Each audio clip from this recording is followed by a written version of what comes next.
Good morning class. Our next topic is chemical property. Chemical property के अंदर हम second चीज़ पढ़ते हैं। पहले हम ऑक्सीडेशन पढ़ चुके हैं पहले वीडियो में। ये हमारी नेक्स्ट टॉपिक है रिएक्शन विद हाइड्रोजन। देखो हम अपने पिनाकोजन फैमिली यानी कि ग्रुप नंबर 15 को जब हम हाइड्रोजन से रिएक्ट करवाते हैं, ठीक है, तो उसके बाद देखो क्या होता है। मैं आपको पहले ही बता चुका हूँ, ये ई एलिमेंट हो गया किन के लिए, ग्रुप नंबर 15 के लिए हाइड्रोजन से रिएक्ट करवाएंगे। मैं आपको क्या कि ये +3 के अंदर ज़्यादा स्टेबल होते हैं, ठीक है, यानी 3 के अंदर इसने, और वैसे भी इसकी वैलेंसी भी कितनी होती है 3। उसके हिसाब से हमने इन नाइट्रोजन को रिएक्ट करवाया, ठीक है, फॉस्फोरस, आर्सेनिक, एंटीमनी, बिस्मिथ, इन सब को हमने रिएक्ट करवाया तो हमें क्या मिला, NH3, PS3, AS3, SbS3 और बिस्मिथ। इसको अमोनिया बोलते हैं, इसको फोस्फाइन बोलते हैं, इसको आर्साइन बोलते हैं, स्टीबाइन बोलते हैं, बिस्मिथाइन बोलते हैं। क्लियर है ये चीज़, ठीक है। ये इन पॉइंट्स को थोड़ा सा ध्यान से नेम देख लेना। फिर इसके अंदर सबसे पहली चीज़ हमारी आती है, देखो बॉइलिंग पॉइंट, यानी कि ये जितने भी एलिमेंट्स हैं किसके, हाइड्राइड है, ये सारे की जगह जितने भी हाइड्राइड्स हैं हम इनको हाइड्राइड बोल दो, ठीक है। हाइड्राइड्स, हाइड्राइड कौन से होते हैं, जिसके अंदर H हमारा नेगेटिव की फॉर्म में वर्क करे, वो हमारे सारे हाइड्राइड होते हैं। अब मैं बॉइलिंग पॉइंट इन सब हाइड्राइड का निकालूंगा, ठीक है, NH3, PS3 इन सब का। अब देखो हमें नोट क्या करना है जब बॉइलिंग पॉइंट निकालोगे। जब कभी भी आप बॉइलिंग पॉइंट के बारे में डिस्कशन करो ना, तो 2 चीज़ें अपने माइंड में रखना।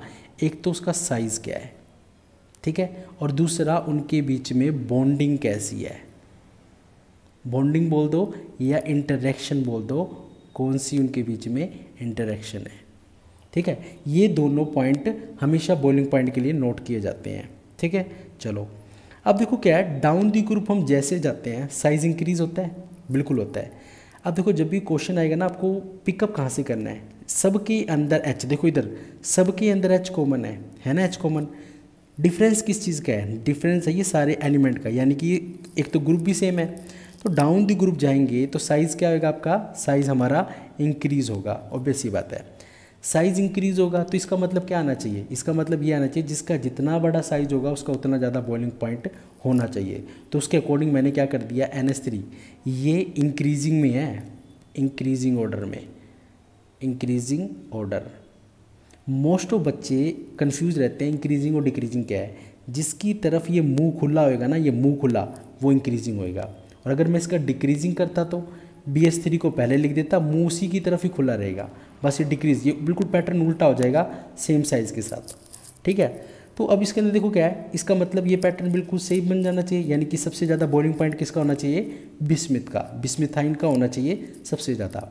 बट अब एक बात आती है क्या, कि फोस्फाइन से लेके बिस्मिथाइन तक यहाँ पर जो इंट्रैक्शन होती है वो होती है हमारी वंडरवाल इंट्रैक्शन, ठीक है। वंडरवाल इंट्रैक्शन होगी तो ऑब्वियस सी बात है साइज़ पे डिपेंड करेगा, तो बिस्मिथाइन का सबसे ज़्यादा होना चाहिए। बट जो हमारा अमोनिया होता है इसके अंदर कौन सी बॉन्डिंग होती है भाई, इसके अंदर बॉन्डिंग होती है जी हमारी हाइड्रोजन बॉन्डिंग, और हाइड्रोजन बॉन्डिंग वंडरवाल से ज़्यादा स्ट्रॉन्ग मानी जाती है। तो ये तो हमारा गलत हो गया पैटर्न। तो इसके अंदर रियल पैटर्न कैसा आएगा इंक्रीजिंग ऑर्डर का, PS3, फिर ASH3, फिर SbS3, फिर BiH3, और सबसे ज़्यादा हमारा किसका होगा, बॉइलिंग पॉइंट अमोनिया का। क्यों होगा, क्योंकि इन सब के अंदर तो वंडरवाल है। वंडरवाल यानी कि जैसे जैसे साइज़ बढ़ेगा वैसे वैसे वंडरवाल इंट्रैक्शन होती जाएगी और उसकी वजह से बॉइलिंग पॉइंट बढ़ता जाएगा। बट अमोनिया का क्या होता है, इसके अंदर हाइड्रोजन बॉन्डिंग होती है, इसीलिए सबसे ज़्यादा अमोनिया का हो जाएगा। ये इंक्रीजिंग ऑर्डर का पैटर्न है, इंक्रीजिंग ऑर्डर का। क्लियर हो गया, ठीक है। इसी के अंदर मैं तुम्हें दूसरा पॉइंट एक्सप्लेन कर देता हूँ, हमारा वोलाटाइल, या इसी को आप बॉइलिंग पॉइंट के साथ साथ आप इसको थर्मल स्टेबिलिटी भी बोल सकते हो। यही सेम कंसेप्ट हमारा यूज़ होगा, थर्मल स्टेबिलिटी, ठीक है। थर्मल स्टेबिलिटी को मैं इस पॉइंट में एक्सप्लेन कर देता हूँ वोलाटाइल के साथ। थर्मल स्टेबिलिटी, ठीक है, और इसके साथ हम क्या बोल दें, वोलाटाइल इन नेचर, देखो वोलाटाइल का मतलब क्या होता है, थर्मल स्टेबिलिटी का मतलब क्या है। थर्मल का मतलब कितनी ज़्यादा वो हीट उसकी सहन करने की पावर होगी, ठीक है, उसी हिसाब से हम इसको एक्सप्लेन करेंगे। अब देखो क्या है वोलाटाइल, वोलाटाइल नेचर का मतलब क्या है। एक बात हमेशा याद रखना, boiling point is inversely proportional to volatile. क्यों, जिसका जितना ज़्यादा बॉइलिंग पॉइंट होगा वो उतना ही कम वोलाटाइल नेचर का होगा, ठीक है। वोलाटाइल यानी कि अगर आप ऊपर वाले पैटर्न को लिखोगे तो अब इसका बॉइलिंग पॉइंट ज़्यादा है तो अमोनिया का क्या होगा, बॉइलिंग पॉइंट ज़्यादा है तो ये वोलाटाइल कम होगा। यानी कि वोलाटाइल अगर मैं लिखूँ तो pH3 का सबसे ज़्यादा, क्योंकि इसका बॉइलिंग पॉइंट कम है तो वोलाटाइल ज़्यादा होगा। फिर आर्सेनिक, फिर एंटीमनी, फिर बिस्मिथ, उसके बाद हमारा अमोनिया। क्लियर, ये चीज़ क्लियर होगी हमारी, ठीक है, इसी के हिसाब से। और अगर इसी के अंदर हम थर्मल स्टेबिलिटी को डिफाइन करें तो थर्मल स्टेबिलिटी सबसे ज़्यादा किस में होगी, जब बॉइलिंग पॉइंट इसका ज़्यादा है तो इसका मतलब ज़्यादा हीट को बैरी कर सकता है, तो इसका मतलब इसकी थर्मल स्टेबिलिटी सबसे ज़्यादा होगी, ठीक है। और डाउन दी ग्रुप जैसे जैसे जाते जाएंगे डाउन दी ग्रुप, ठीक है, ऑटोमेटिक क्या होगा, अब देखो साइज़ बढ़ता जाएगा, साइज़ बढ़ेगा तो मैं एक सीधी सी बात बोल देता हूँ, थर्मल स्टेबिलिटी क्या होती जाएगी हमारी, डिक्रीज़ होती जाएगी। इनको छोड़ के देखो साइज़ बढ़ता जा रहा है, साइज़ बढ़ता जा रहा है, यानी कि हीट, ठीक है, हीट सहन करने की क्षमता इसकी क्या होती जाएगी, साइज़ बढ़ने की वजह से बॉन्ड लेंथ बढ़ती जाएगी, इनकी बॉन्ड लेंथ बढ़ने की वजह से हीट कम लेती अपना बॉन्ड तोड़ने लग जाएंगे, ठीक है। तो यहाँ से हम सीधी सी बात क्या बोलेंगे, थर्मल स्टेबिलिटी इनकी क्या होगी, डिक्रीज़ होगी, ठीक है, थर्मल स्टेबिलिटी डिक्रीज़ होगी। चलो अब हम थर्ड पॉइंट हम डिस्कस कर लेते हैं, बॉन्ड एंगल, ठीक है, बॉन्ड एंगल के बारे में डिस्कशन करो। देखो NH3 हो गया हमारा। अब इसके अगर आप निकालोगे तो इसकी हाइब्रिडाइजेशन क्या आएगी आपकी, sp3 आएगी। तो मैं सिर्फ N के बारे में डिस्कशन करता हूँ। मान लो ये N है, डिस्कोटेड टेट्राहेड्रल स्ट्रक्चर बनेगा इसका, वन इधर ये आपका H बन गया, यहाँ पर H हो गया और ये H, आपको पता है ये इक्विलेटरल ट्रायंगल बनाएगा, ठीक है। चलो अब देखो इन सब के अंदर डिफरेंस क्या है, देखो इन सब के अंदर एक लोन पेयर आएगा, हाइड्रोजन सब के अंदर सेम ही है। अब बॉन्ड एंगल के बारे में जब भी आप डिस्कशन करो ना तो एक बार देख लेना, डाउन दी ग्रुप इलेक्ट्रोनेगेटिविटी क्या होती है, डिक्रीज होती है। अगर इलेक्ट्रोनेगेटिविटी डिक्रीज होगी तो एक बात बताओ, जितनी, और नाइट्रोजन की इलेक्ट्रोनेगेटिविटी सबसे ज़्यादा होगी फेस, और सबसे कम किसकी होगी, बिस्मिथ की। यानी ये जो नाइट्रोजन है, ठीक है, इलेक्ट्रोनेगेटिव का मतलब है ये खुद का इलेक्ट्रॉन और ये इसके पास ज़्यादा खींच के रखेगा, ज़्यादा खींच के रखेगा, ये ज़्यादा खींच के रखेगा, ठीक है। और अगर ये चीज़ ज़्यादा खींच के रखेगा तो ऑटोमेटिक तुम बताओ रिपल्शन ज़्यादा होएगी, रिपल्शन ज़्यादा होएगी तो बॉन्ड एंगल क्या होएगा, ज़्यादा होएगा। यानी कि सबसे ज़्यादा डाउन द ग्रुप जाएंगे तो बॉन्ड एंगल क्या होएगा, डिक्रीज होगा। यानी कि सबसे ज़्यादा किसका होएगा, अमोनिया का, उसके बाद किसका होएगा, फॉस्फाइन का, उसके बाद किसका होएगा, आर्सेनिक का, उसके बाद किसका होएगा, एंटीमनी का, उसके बाद किसका होएगा, बिस्मिथ का। समझ गए। अगर क्यों, क्योंकि डाउन द ग्रुप इलेक्ट्रोनेगेटिविटी क्या हो रही है हमारी, डिक्रीज हो रही है। और इलेक्ट्रोनेगेटिविटी डिक्रीज होगी तो ये शेयर पेयर को अपनी तरफ खींचने की पावर भी क्या हो जाएगी, कम हो जाएगी। और अगर शेयर पेयर को अपनी तरफ खींचने की पावर कम हो जाएगी तो इनके बीच में रिपल्शन कम हो जाएगी, और रिपल्शन कम हो जाएगी तो ऑटोमेटिक बिस्मिथ में सबसे कम एंगल होगा, ठीक है। चलो एंगल के बारे में सेम इसी के केस में मैं डिफाइन कर देता हूँ बेसिक करैक्टर। देखो बेसिक करैक्टर का क्या मतलब है, बेसिक करैक्टर का मतलब है, बेसिक करैक्टर का मतलब है कि इस लोन पेयर को देना, ठीक है। अगर रिपल्शन सबसे ज़्यादा होगी, एंगल इसके अंदर देखो इस लोन पेयर और इधर वाले जो बॉन्ड पेयर है इनके बीच में रिपल्शन ज़्यादा होगी due to the more electronegative. अगर इलेक्ट्रोनेगेटिव ज़्यादा है तो ऑटोमेटिक क्या होगा, इसके बीच में रिपल्शन ज़्यादा होगी तो ये लोन पेयर को जल्दी भगाने की कोशिश करेगा। यानी हम एक बात और बोल सकते हैं कि बेसिक करैक्टर भी लेफ्ट टू राइट क्या होगा, सेम इसी पैटर्न में क्या होगा, डिक्रीज होएगा। ये डिक्रीज क्या है, डिक्रीज, ठीक है, सेम क्या होगा इसके अंदर, डिक्रीज होगा। क्लियर है ये चीज़। हाइड्राइड के बारे में हमने पढ़ा, हाइड्राइड के अंदर MS3 टाइप ऑफ हाइब्रिडाइजेशन होती है, अमोनिया, फॉस्फाइन, आर्साइन, स्टेबाइन, बिस्मिथाइन। और जो हाइड्राइड होते हैं वो हमारे दो चीज़ों से मिलकर बनते हैं, एक्शन ऑफ वाटर और डाइल्यूट एसिड के, और ये आपके सामने डिफरेंट डिफरेंट कंपाउंड बन गए। और एक बात और याद रखना, जितने भी हमारे हाइड्राइड होते हैं ये सारे के सारे कलर्ड गैसेज हैं, कलर्ड गैसेज, राइट। अब यहाँ पर एक चीज़ ध्यान से देखना, ठीक है, जो बातें मैंने भी आपको बताई हैं। अमोनिया हाईली सोल्यूबल होता है वाटर में, why? Because it have hydrogen bonding, और अदर हाइड्राइड लेस सोल्यूबल होते हैं वाटर में, ठीक है, क्योंकि उसके अंदर वंडर वाला बात आ जाती है, ठीक है। अब देखो क्या है, पॉइजनस नेचर अमोनिया से लेके बिस्मिथ तक के बताने हैं। बेसिक करैक्टर के बारे में डिस्कस कर चुके हैं हम। बेसिक मतलब लोन पेयर देना, डिक्रीज होगा। थर्मल स्टेबिलिटी भी डिक्रीज होगी, क्यों? सबसे ज़्यादा NH3 बॉन्ड इसकी सबसे ज़्यादा हाइड्रोजन बॉन्डिंग स्ट्रॉन्ग मानी जाएगी। एक रिड्यूसिंग करैक्टर के बारे में और डिस्कस कर लो। देखो रिड्यूसिंग करैक्टर के अंदर देखो क्या, सीधी सी बात समझो, इन सब के अंदर H क्या है? सेम है। डाउन द ग्रुप जाओगे तो साइज़ इंक्रीज होगा, तो बिस्मिथ का सबसे बड़ा साइज़ होगा। बिस्मिथ बड़ा साइज़ है और हाइड्रोजन क्या है? छोटा, यानी कि सबसे ज़्यादा बॉन्ड लेंथ इसके अंदर आएगी, और जिसकी जितनी ज़्यादा बॉन्ड लेंथ होती है उसको थोड़ी सी एनर्जी देते ही वो अपना H देने लग जाता है, ठीक है। तो रिड्यूसिंग करैक्टर का मतलब हमेशा याद रखना H प्रोवाइड करना, H प्रोवाइड, ठीक है। H प्रोवाइड करेगा वो रिड्यूस होगा, और जो H देगा वही एसिड भी होगा। Reducing character down the group increase होगा, ईजिली हमें H ये दे देगा एज कम्पेयर टू NH3, ठीक है। और डायपोल मूवमेंट भी डिक्रीज हो रहा है, और बॉन्ड एंगल भी इसके अंदर डिक्रीज हो रहा है, यानी कि ओनली रिड्यूसिंग करैक्टर इंक्रीज, बाकी सारे के सारे डिक्रीज। चलो नेक्स्ट पॉइंट देखो, oxide.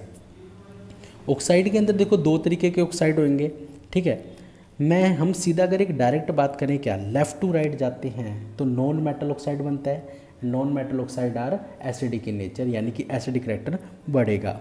But top to down जाते हैं तो बेसिक करैक्टर, क्यों? क्योंकि नॉन मेटल से मेटल की तरफ मूव करते हैं, and metal oxide are basic in nature, तो डाउन द ग्रुप क्या होता है? एसिडिक कम होता है और बेसिक ज़्यादा होता है। क्लियर है ये चीज़? थर्ड केमिकल प्रॉपर्टी है हमारी हैलाइड्स। देखो मैं आपको पहले ही बता चुका हूँ, ग्रुप नंबर 15 3 और 5, ठीक है, दोनों ऑक्सीडेशन स्टेट शो करता है, तो इसके ट्राई हैलाइड्स भी बनते हैं और पेंटा हैलाइड्स भी बनते हैं, ठीक है।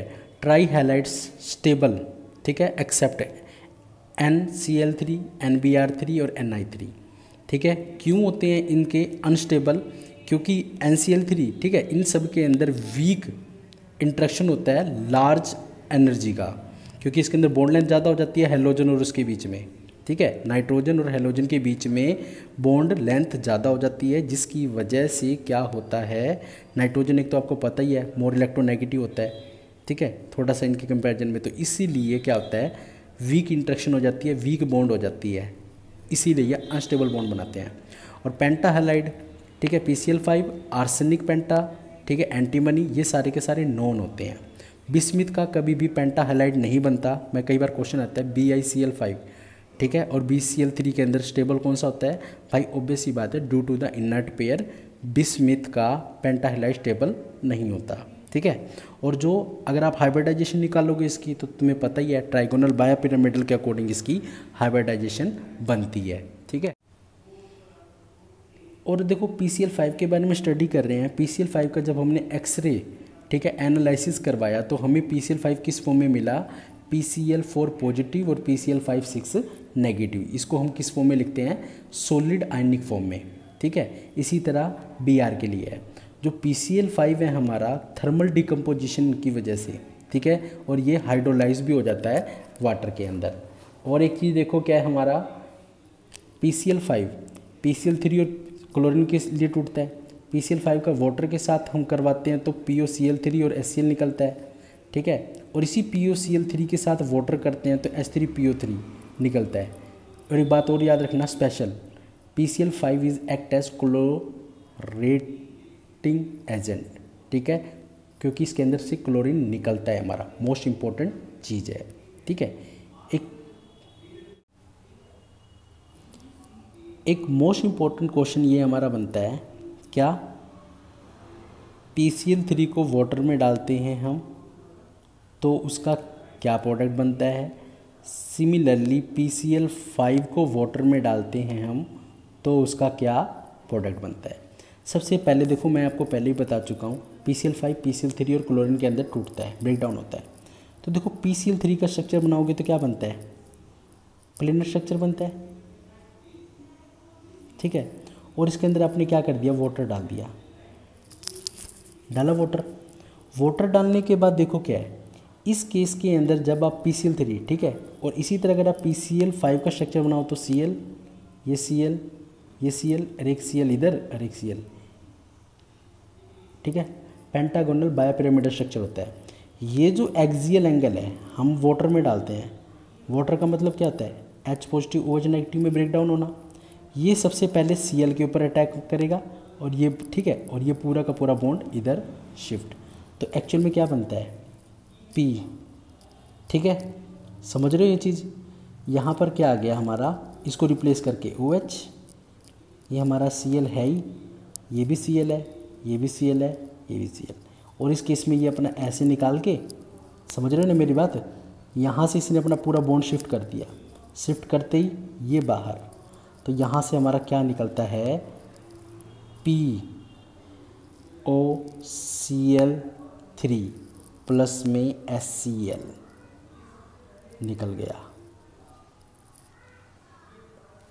निकला यहाँ पे, ठीक है। इस केस में POCl3 और HCl निकलता है हमारा।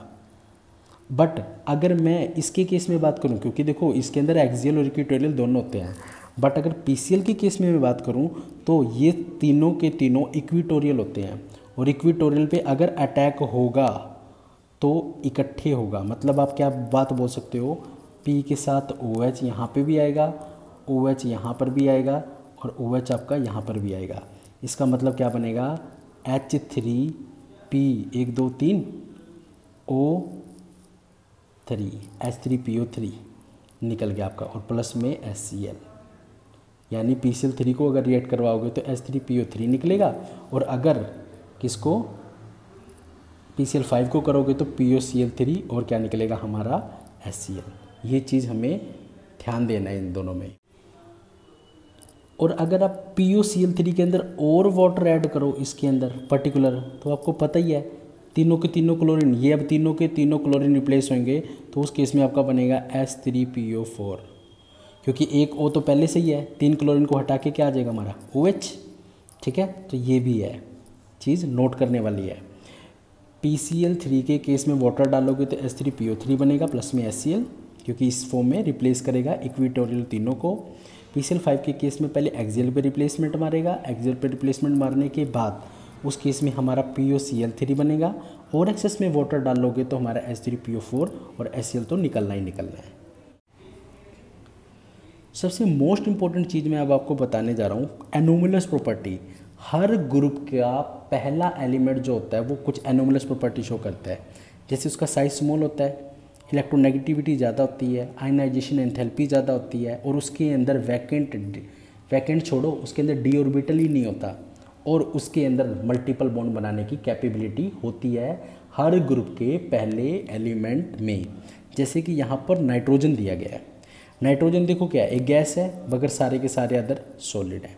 नाइट्रोजन डाई एटोमिक है, और अदर के अदर टेट्रा एटोमिक बनते हैं, जैसे P4 आर्सेनिक। और ये नाइट्रोजन हमें N3 नेगेटिव, क्योंकि इसका साइज़ क्या है, स्मॉल है, और इलेक्ट्रोनेगेटिविटी भी ज़्यादा है, ठीक है। तो इसको हम क्या बोलते हैं, एजाइड।